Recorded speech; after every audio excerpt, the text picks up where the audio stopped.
In Silicon Valley, the epicenter of technological innovation, lines of code rewrite the future, promising a world of unprecedented efficiency and connectivity.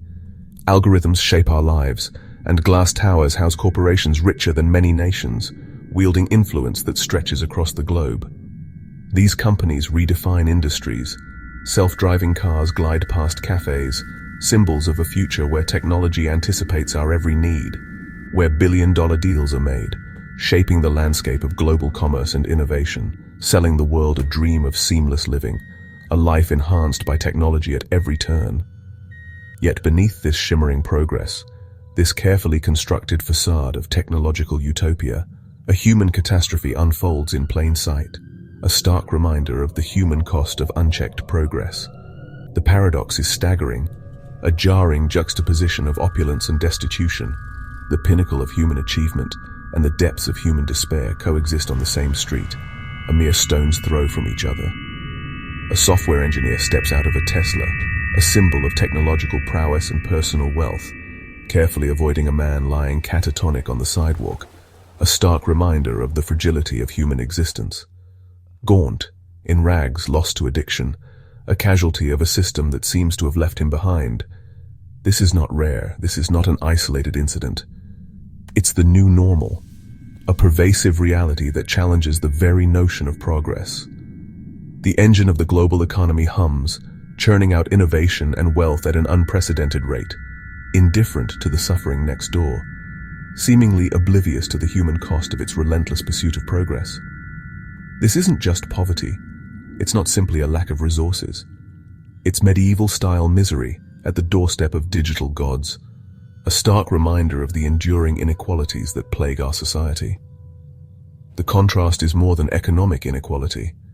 It's a chasm that separates two vastly different worlds. It's two separate realities in one space, existing side by side yet utterly disconnected. One world is stock options and organic lunches, a life of comfort and privilege. The other is a desperate search for the next fix, a daily struggle for survival against overwhelming odds. The air itself carries this duality, a palpable tension between two opposing forces.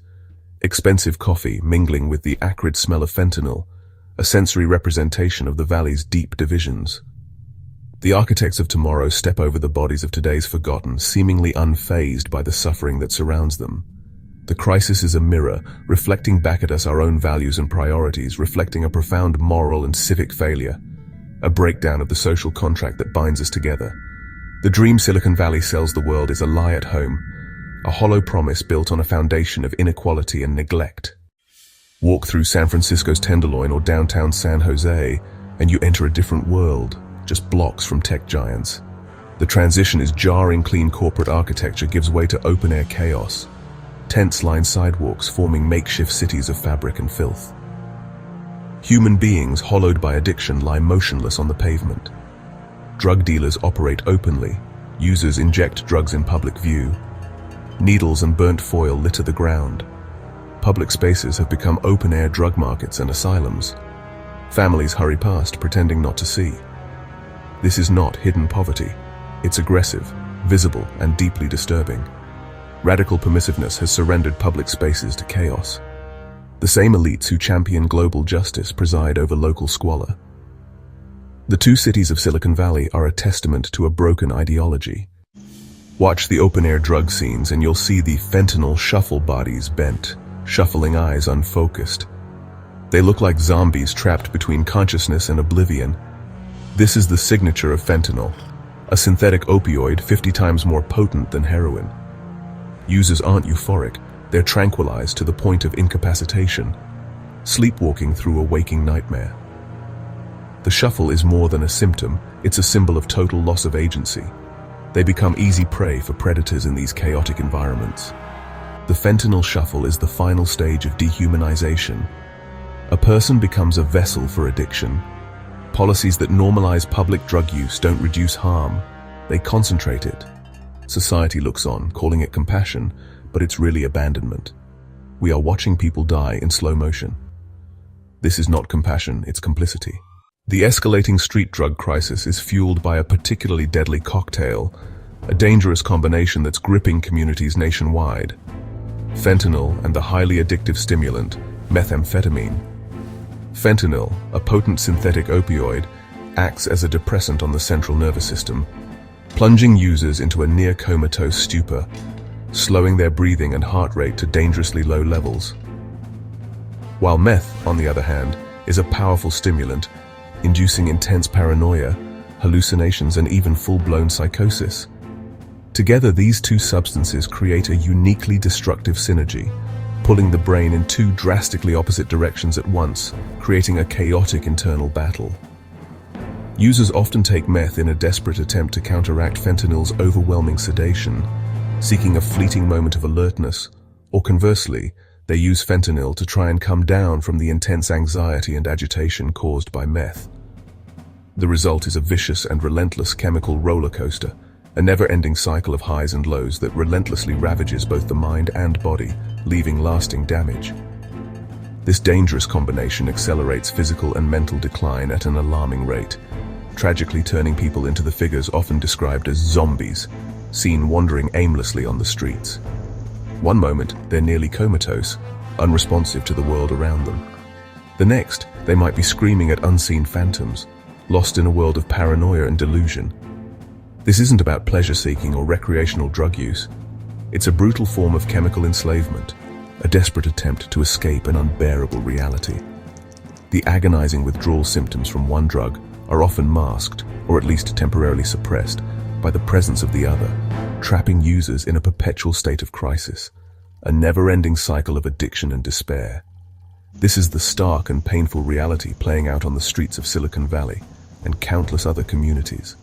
A devastating state of chemical bondage, exacerbated and in some ways enabled by misguided public policy. This isn't a lifestyle choice. It's a desperate fight for survival within a chemical trap, a battle against forces that are far stronger than any individual. The common myth is that addicts are chasing a high, but for most it's about avoiding the agony of withdrawal. Any pleasure is a distant memory. Now it's about staving off unimaginable pain. Withdrawal from fentanyl is brutal, violent nausea, aching muscles, cold sweats, and psychological torment. The drive to avoid withdrawal becomes as powerful as the need to breathe. People lie, steal, and degrade themselves, not out of malice, but to stop unbearable suffering. When you see someone desperately seeking drugs, you're seeing a patient in the grip of a torturous disease. Harm reduction policies that make it easier to keep using don't break the cycle. They prolong it. Real compassion means helping people escape, not just manage their addiction. The current approach keeps them tethered to the substance destroying them. Breaking the cycle is the only true act of compassion. Addiction pulls in crime and exploitation. The desperate need for a fix turns many into perpetrators of petty theft and burglary, crimes of survival, not greed. Open-air drug scenes attract predators who exploit the vulnerable, especially women forced into survival sex or trafficking. The line between addiction, homelessness, and victimization blurs. The physical toll is catastrophic. Malnutrition, infections, and diseases once thought eradicated. People age decades in just a few years. This nexus of addiction and exploitation is the predictable result of tolerating lawless drug scenes. By refusing to intervene, cities create a perfect ecosystem for this shadow world. It's a self-perpetuating cycle. Addiction breeds vulnerability, which attracts exploitation, deepening the crisis.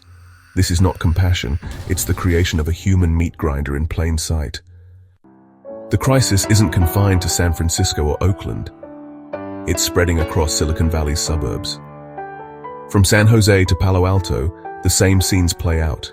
Scattered encampments, people sleeping in cars, the fentanyl shuffle outside libraries. The drugs and despair are the same, but the backdrop is manicured lawns and top-rated schools. The denial is stronger, but the reality is undeniable. The people affected are often from the community. Middle-class families, service workers, seniors, veterans. This isn't an invasion, it's a reflection of the region's own failures. Cities play a game of passing the buck, clearing encampments only to see them reappear elsewhere. Without a coordinated regional strategy, the crisis will keep spreading. No community is immune. The fire is spreading everywhere. Behind the cold, hard statistics, the numbers that often seem abstract and detached from reality are real people, individuals with hopes, dreams, and histories, each with a story, a unique and personal narrative of how they ended up on the streets, facing unimaginable hardship. Take Kyle, for example, once a skilled software coder, a bright mind contributing to the digital world, who tragically lost everything, his career, his home, his stability, to the insidious grip of addiction after a devastating personal crisis. Now, he lives a precarious existence in a tattered tent in San Jose, a stark contrast to the technological innovation surrounding him. His days now tragically defined by the relentless search for his next fix, a desperate attempt to escape the pain and trauma that haunt him. Then there's Linda, a 62-year-old widow, her face etched with worry and the weight of her circumstances, who was heartlessly evicted from her home after her beloved husband passed away, leaving her vulnerable to soaring costs and an unforgiving housing market. She now sleeps in her aging car, a silent and invisible member of the homeless population, gripped by terror and uncertainty about her future, all while parked just miles from the gleaming headquarters of the Google campus, a symbol of wealth and opportunity. These stories, and countless others like them, serve to dismantle the pervasive and harmful myth that everyone living on the street made a conscious choice to embrace this difficult and dehumanizing life. Kyle didn't willingly choose addiction. It was a consequence of deep-seated pain. And Linda certainly didn't choose homelessness. She was a victim of circumstance and economic hardship. They are, in essence, victims of circumstance, caught in a web of unfortunate events, and tragically failed by a system that lacks a robust and effective safety net to catch them before they fall. Their heartbreaking stories are multiplied by the thousands across the valley, a silent epidemic unfolding before our very eyes. Among them are former tech workers, once the engine of innovation, dedicated teachers, who shaped the minds of future generations, brave veterans, who selflessly served our country, and struggling parents, desperately trying to provide for their children. The fundamental failure to see and acknowledge their inherent humanity, their worth as individuals, is undeniably at the very heart of our collective inaction and our inability to address this crisis effectively. It's far easier, of course, to perpetuate harmful stereotypes and place blame, to distance ourselves from their plight. But the undeniable truth is that these are our neighbors, members of our shared community. Their very presence on our streets, a constant reminder of our societal failings, indicts not their individual character or choices, but rather the character of our society as a whole.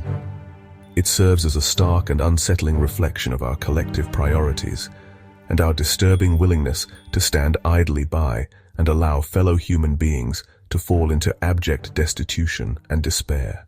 The crisis in Silicon Valley isn't about resources, it's about will. This region is awash in wealth, but lacks the moral clarity to use it effectively.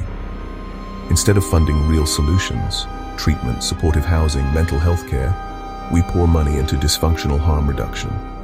We distribute needles and pipes, but don't provide enough beds for recovery. We tolerate open-air drug markets in the name of compassion, but refuse to compel the severely ill into care.